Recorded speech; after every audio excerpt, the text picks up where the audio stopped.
Okay, today's webinar is focused on Wattics and very specifically on the value that Wattics brings for government.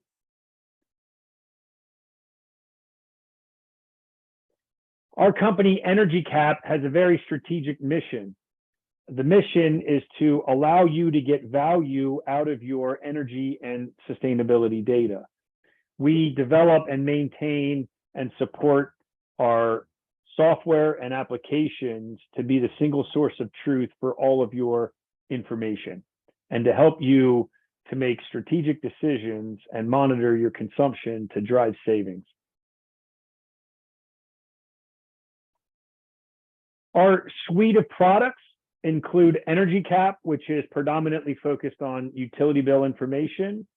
A new offering we call Carbon Hub, which is predominantly focused on greenhouse gas reporting and sustainability reporting.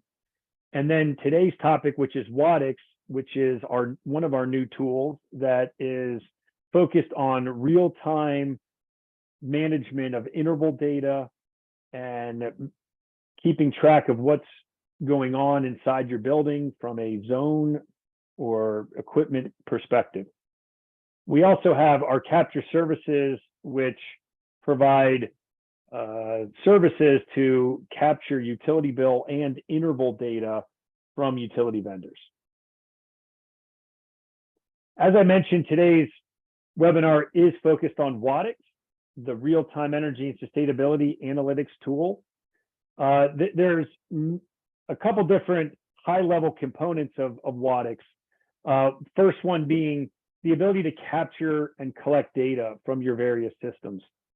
So if you have existing BAS, building automation systems or sub-meters or sensors, any type of equipment that is connected to devices, all of those types of systems can be connected to the Wattics platform to start analyzing your data. We also recognize that some of you might not have sub-meters or interval data capabilities today, and that's okay. We'll get to this later, but we do have the ability to provide recommendations on hardware you can install, you can purchase and install that connect right to the platform, and then you can use that data for analytics. There's also the ability to capture data directly from utility companies for those that provide it. There's about 150 utility companies that provide interval data from their smart meters that we could grab data from on your behalf. Once the data is captured, the platform can then monitor your data. So provide analytics, alerts and alarms to detect outliers, to detect problem areas, leaks in buildings.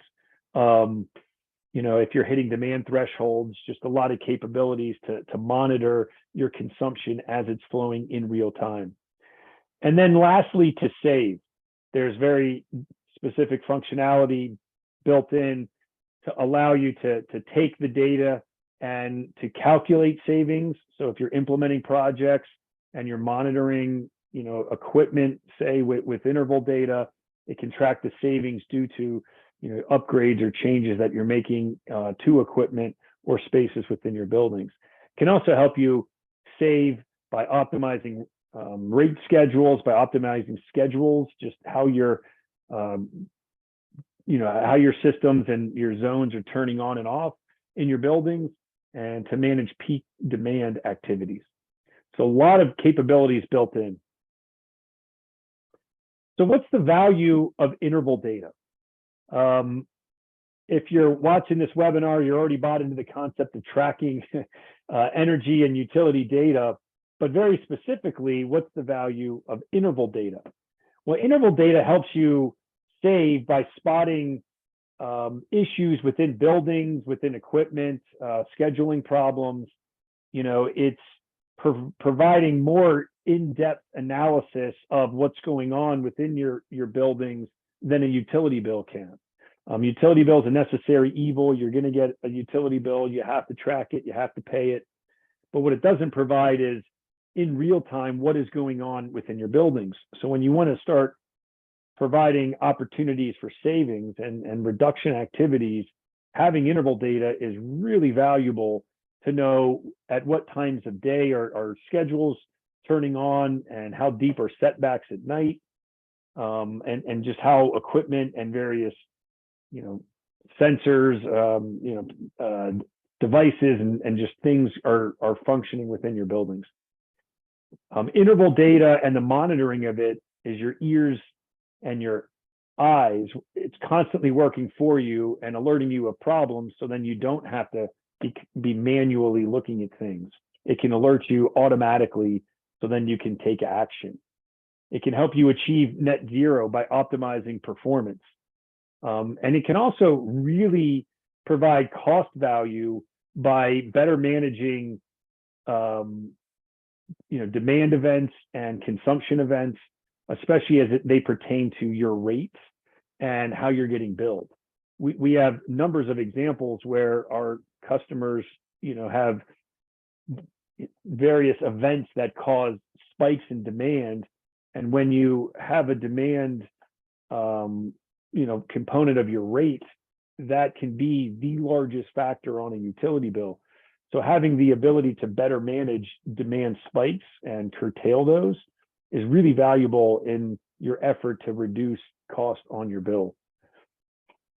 Additional value streams of tracking and managing interval data is it helps to show when equipment is cycling on and off. That can be helpful for the life of equipment. It can pinpoint if you have your startup schedules are starting too early, or they're setting back, too late, or they're not setting back deep enough. We see that a lot where, you're managing tens or hundreds or in some cases thousands of buildings. You kind of can't keep a pulse on what's going on just from a scheduling standpoint of HVAC systems and lighting and any of those systems within your buildings. So having the interval data allows you to look at behavior and patterns and start to take action and understand it more. Spotting things like if a custodial crew has left systems running or lights on over the weekend when buildings are shut down, and the interval data can really help spot that and spot it quickly and alert you of those problems. And then a whole slew of other things as well. So a lot of value in interval data. Okay, so let's talk about some of the capabilities specifically of Wattics. So Wattics can connect to a lot of different devices, systems, sensors, anything that you would already have installed. There's generally a way to connect to it and to get the data into the system. If you have a current data historian or metering infrastructure, we can connect and tap into those systems through APIs or file exchanges. There's also the ability to connect to other types of sources like utility companies and solar systems and PV systems and EV systems, EV charge systems, and some other systems like that. So a lot of ways to get the data from existing sources. There's also the ability to purchase equipment. So we act as a reseller for some of the metering and sensor systems that are out there. So our team can work with you to identify hardware that we can recommend that can be part of the purchase of Wattics. And then the equipment gets shipped right to you. You can have an electrician install them, and we would work on consulting with you on the efforts to get everything connected, configured, and then data flowing into Wattics. We have launched a pilot program with one of our city governments fairly recently where they said, look, we don't have meters. We have no means of getting interval data. What can you do? And so we said, hey, let's look at the buildings that they wanted to start with. They identified 5 municipal buildings, some heavier used multi-use buildings, and said, let's get some meters installed. And then we can, go from there and start to build out, business case to expand out. So even in that example, you can start small, expand out, but we can provide meters if you don't have any. Once data is connected to the system, there's a lot of different capabilities built in to the platform to allow you to monitor, to capture, or to analyze the data and to start saving. So there's real-time alarming and alerting. So as data is flowing in, it can send you alarms, notify you of problems. There's machine learning capabilities to learn patterns of your consumption and your demand pattern, historical consumption. And then over time, start to learn what those patterns are and create predicted models of what is the expected load and profile for each point in the system, and then can alarm and alert you if data falls outside of that. There's measurement and verification capabilities that comply with industry standards. There's heat mapping, so you can visualize where you're consuming the most high intense parts of the day. There's formula-based calculations, which allows you to create and write formulas so then you can trend those points over time. Like for instance, if you had a 20% reduction in your consumption, you could write a formula that says take this interval data stream at all times as data is flowing in and reduce it by 20% so I can see what my target reduction would be and profile would be over time, and then you can compare the actual versus the target. You can track indoor air quality. There's a tariff analytics engine that lets you run what-if scenarios on the data. There's load profiling, dashboarding. You can add notes and assign remarks and issues to users. You can track actions and do schedule optimization and then a couple other things. So a lot of great capabilities to analyze and drill into your interval data. Okay, let's get into the application itself and take a look around. So Wattics is a web-based, SaaS offering. You can create however many users you want, and you can set up user permissions to give users access to parts of the application and restrict their access. There's various views of data. What I'm showing here is just a landing page to show the total use today and also this month, and then some air quality metrics. So just to show that some of the capabilities, it's not just tracking consumption, but also can track things like air quality and other time series data.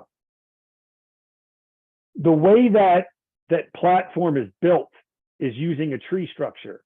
So you have organizational levels, building levels, and then you have the points that you're tracking. And points can be nested. So in this case, if you're tracking, chillers, you can have all the subcomponents of your chiller underneath. So then you can just track the profile of the chiller as a whole, or you could track, say, just the super chiller as a standalone item. So it can track, pieces of equipment. It can also just track data like this, which is a coffee bar in a hotel, where it could just track, points individually. So you have a tree structure where you can structure what you're tracking and link those objects and points to buildings and organizational levels. In the middle, you have the view of data, whatever you want to analyze. Whenever you look at data, you have the ability to download images or download Excel or CSV files to look at the raw data. So whenever you build any of these profiles or views, you always have the ability to look at the raw data and export it for any one of those views. And then over to the right, you have filters of how you want to view the data. So if I wanted to look at real-time live data for today, I can go to March 14th and then look at the profile of all the data coming in. The data we're looking at here is 5-minute data. There's no limitation in the granularity. Wattics is generally displaying data in 5-minute increments or greater. So 5, 15, 30-minute, hourly, however you're getting your data from your devices. It can track multiple factors from a meter for instance, current or voltage. So you can drill into power quality metrics as well. So a lot of different ways to look at the data. So this is the raw data coming in that you can split into different views and look at different channels that would be on meters. As that data is coming into the system, it's being, you can set up alarms and detections to flag any types of problems and alert you to issues as they come up. And there's 3 types of notifications that you can configure. So the first one is an offline notification. So an offline notification is really helpful just to alert you when a meter is offline, whether it has an internet issue or if you're doing file exchanges, data is not flowing. So you can set up the time period that you want to be alerted for how long the system will go before it receives a reading. So it's just a really good way to ensure that data is flowing for all your points and meters at all times. A second type of notification is a custom detection that you can set up on any one of your points. So regardless of what the commodity is, and what you're tracking, you can set up a threshold that, it's just custom to how you want to look at the data and be alerted. So you set the parameters of, a threshold that if it's met, then the system will alert you. And you can pick what time of day you want it to alert you, if you want it between certain hours or if you want it certain days of the weeks. You might have some detections you want over the weekend and different ones you want during weekdays and different thresholds you might set. A good example of a threshold is if you want to do demand management, you can set thresholds that if your demand is reaching a certain threshold, send an alert to an operator so they can go take a look to make sure that you can start shutting down some systems if you're able to, so you don't have a huge demand spike, which then sets potentially your rate for the year. So good way to set up custom detections for various purposes. When you set these detections up, you can decide how you want to receive them. You can receive them through text, through email, on a dashboard screen, all of the above if you wanted to. So you just tell the system what the thresholds are, when you want to be alerted, and how. And then the last detection is a detection based on a capability we call Sentinel.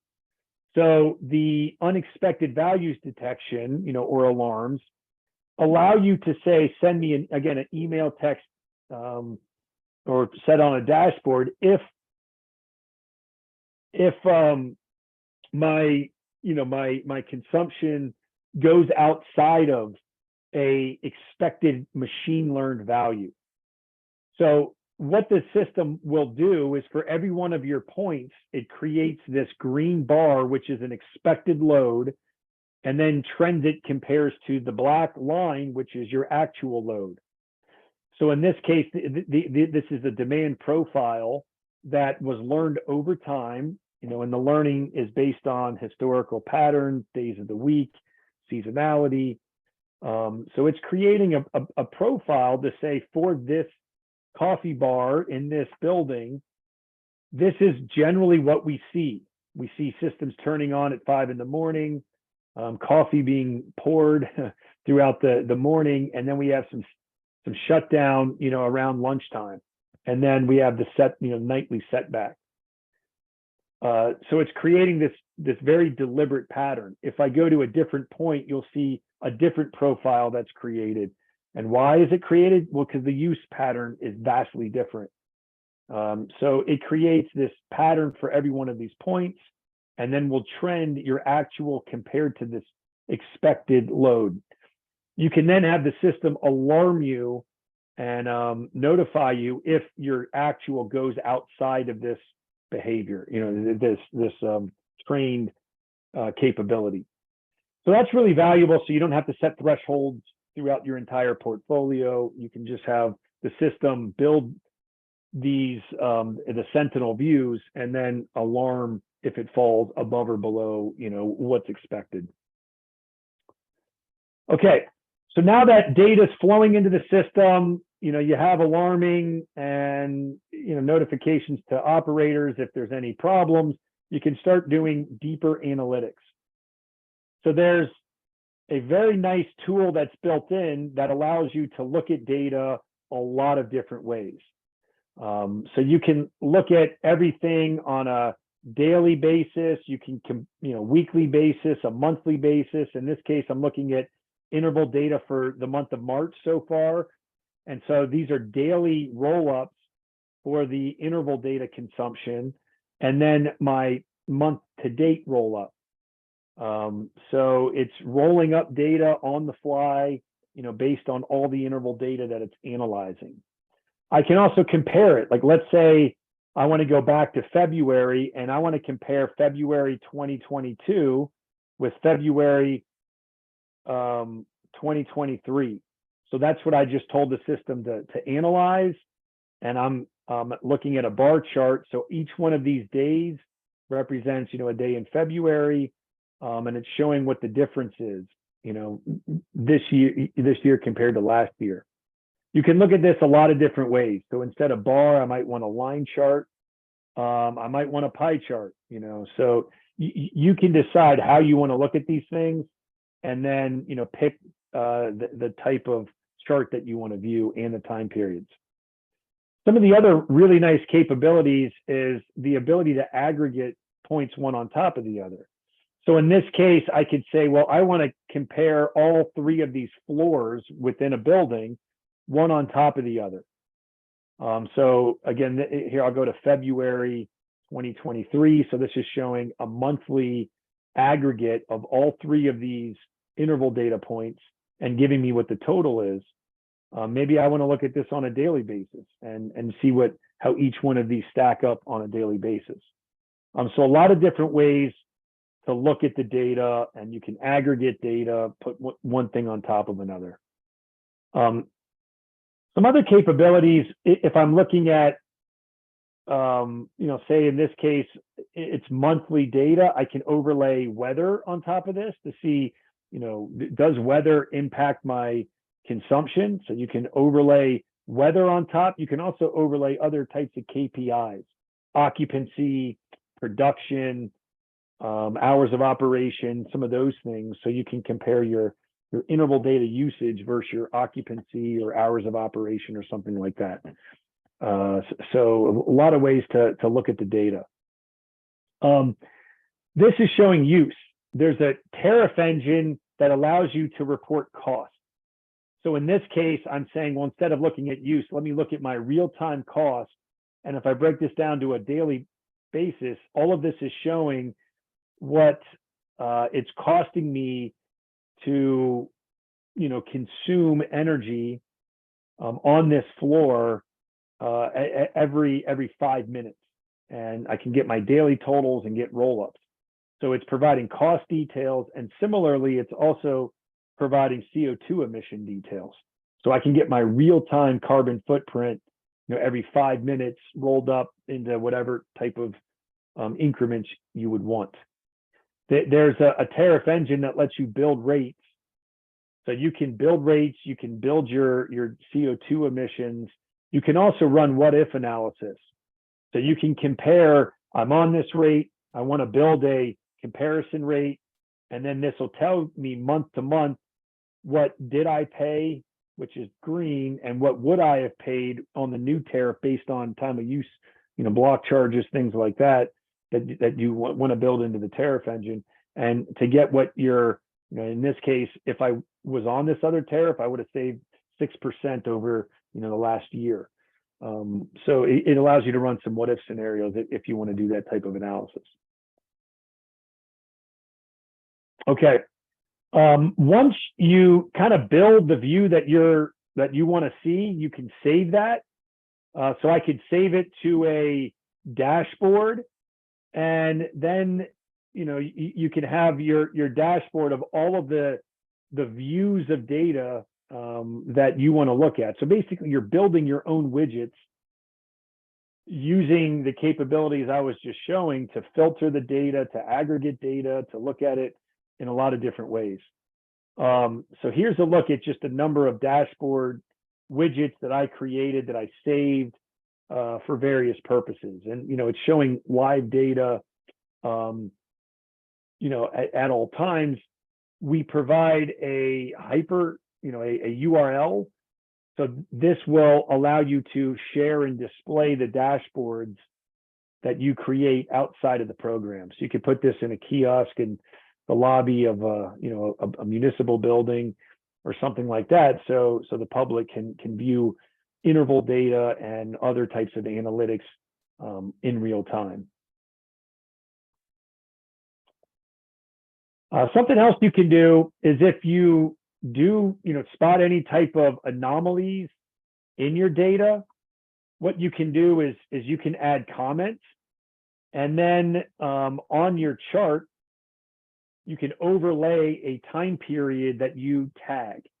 So if I want to create a remark, I could set time periods, I could start to tag users, and then add notes. And if I would save this, Adam would be alerted that I've just added a note in his name, so he can log in and look at that time period that I've assigned to him in the system. He could then come in and add notes, or like Amber here, I've tagged her in this one. She could come in and add notes as well if she's been working on follow-up activities. So there's a whole trouble ticket system built into this as well. Okay.